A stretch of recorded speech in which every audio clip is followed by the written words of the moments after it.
Now let's turn to your first alert weather and Skywatch over Wrigley Field, where many fans are already waiting to go into a concert. Stray Kids, a K-pop group, performing tonight at 7, and we know those definitely draw a crowd. They sure do. Meteorologist David Yeomans probably has some Stray Kids in his not his house, but in his phone, maybe. You got at least one Stray Kid. We know that now. Where's Joe going with this? You a fan? I guess that was my question. I'm not even cool enough to know who that is, I'll be totally honest.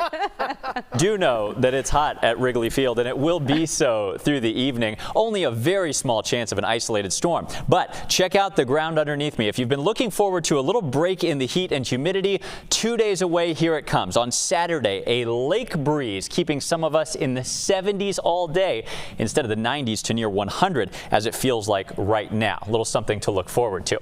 Here we are right now with hot, humid weather. We can't totally rule out an isolated downpour or storm in Chicago this evening, but the chances are quite low. Right now, only a couple blips on the radar with no lightning in LaSalle and Grundy counties.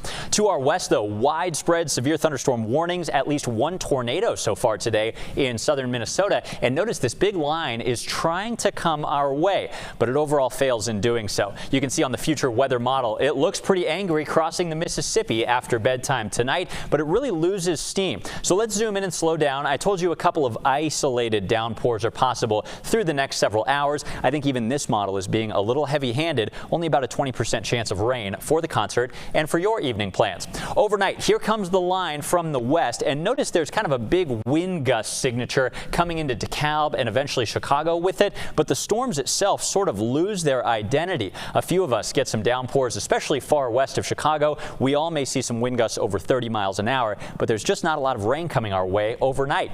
So we start off tomorrow very warm and muggy again. A few isolated storms may develop during the heat of the day, especially from Chicago southeastward, but the chances of rain tomorrow actually look much lower now with some new data coming into the First Alert Weather Center. Maybe good news for your plans.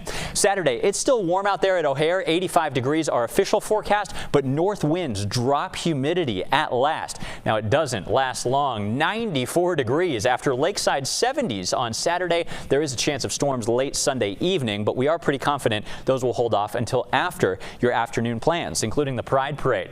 Look at the feels like temperatures. After a break in the heat and humidity Saturday, we're back to feeling like 100 degrees in Chicago on Sunday afternoon.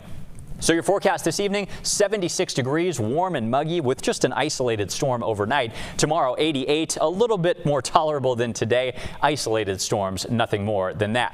Health and wellness forecast, actually tomorrow, air quality improves up into the good category. UV index at 8, certainly worthy of sunscreen if you're out and about. Chances of rain tomorrow look lower at only 30%, cooler by the lake and less humid for all of us on Saturday. After a warm, humid Sunday, storms return Sunday night into early Monday. Then finally a noticeable and extended change in the weather, a little bit milder and a lot less humid starting Tuesday of next week. Joe, Erica? Sounds good, David. Thank you.